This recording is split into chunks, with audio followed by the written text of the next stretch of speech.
It's time for our pit stop. Here, we take a brief rest. It's a time to refuel, recharge, and explore shorter topics that are meaningful and helpful to us RVers. Welcome to RV Out West. I'm your host, Brooks. I've been to all 50 states, and there is nothing like the Pacific Northwest.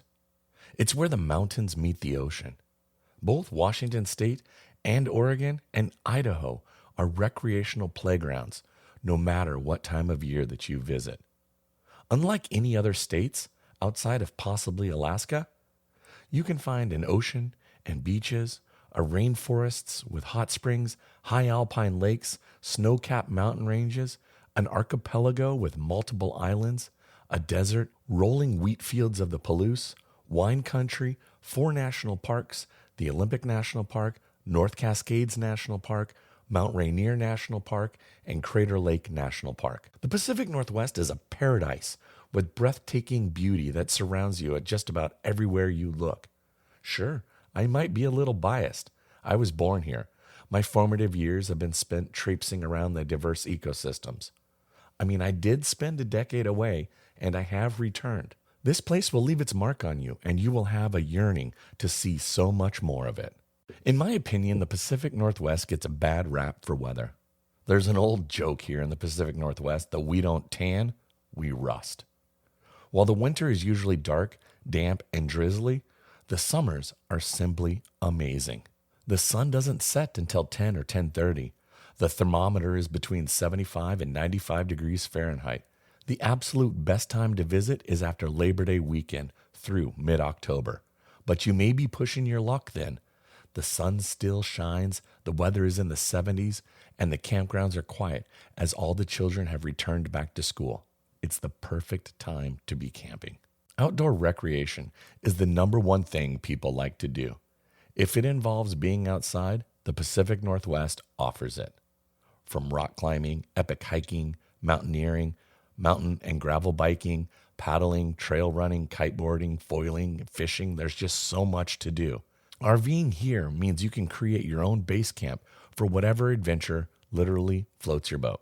From beer and wine festivals to concert at Merrimore Park, zoo tunes, the Seattle Zoo, to the famed concerts at the Gorge at George, to smaller bluegrass festivals.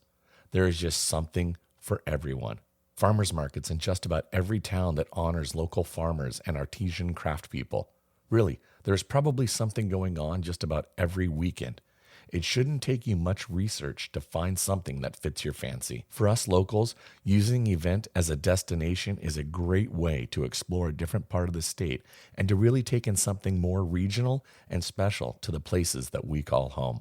The Pacific Northwest is a food haven. First, we would have to talk about seafood, the bounty of our waters. While dwindling, but that's for another conversation as to why, you must try salmon and Dungeness crab. And if you're lucky enough and here for that short shrimp season, which is usually about 3 days per year, consider yourself lucky.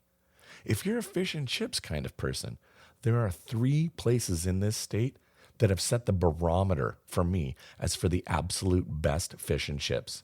Spud's Fish and Chips on Alki over in West Seattle, Toby's Tavern in Coupeville on Whidbey Island, although this place is 21 plus only, and the Green Lantern Tavern on the Olympic Peninsula at Copalis Crossing.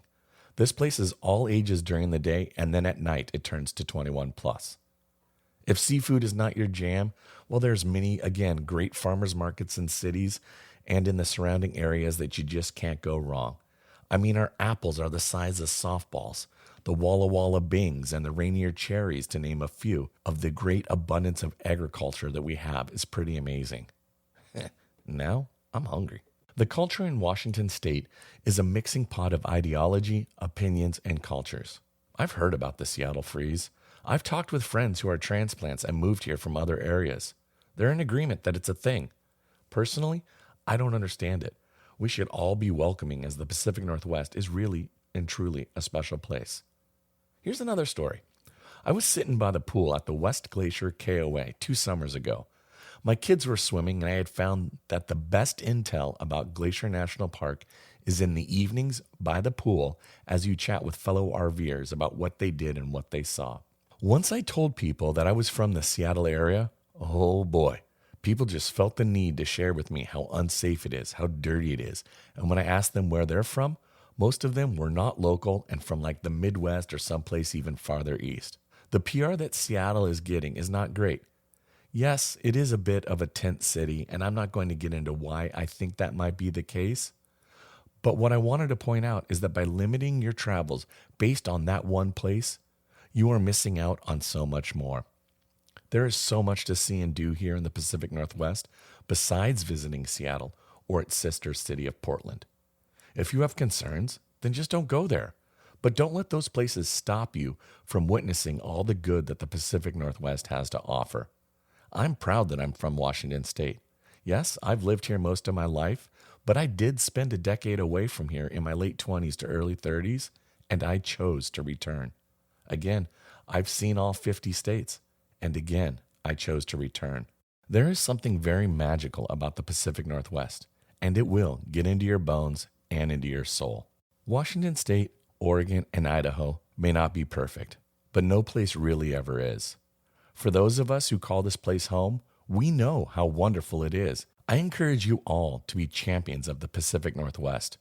When you are out RVing, share with those people what you love about living and RVing here. To those listeners who live elsewhere and may be considering an RV trip out west and to the upper left coast, I encourage you to do so. It will knock your socks off.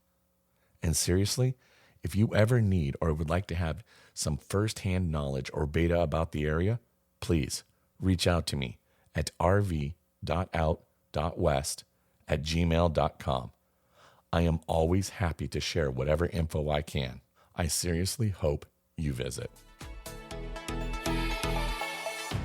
Thanks so much for listening to RV Out West. Join us again in 2 weeks with our next episode. Please like and subscribe to our podcast on iTunes or wherever you choose to get your podcasts so you never miss an episode. And I sure would appreciate if you left a rating or a review of the show. Special thanks to Scott Holmes Music for providing the intro song, We Are One. RV Out West can be found on Instagram and Facebook, where you can interact with us and follow along on our RV adventures around the Pacific Northwest. So get out there, explore, and go see what's beyond the horizon.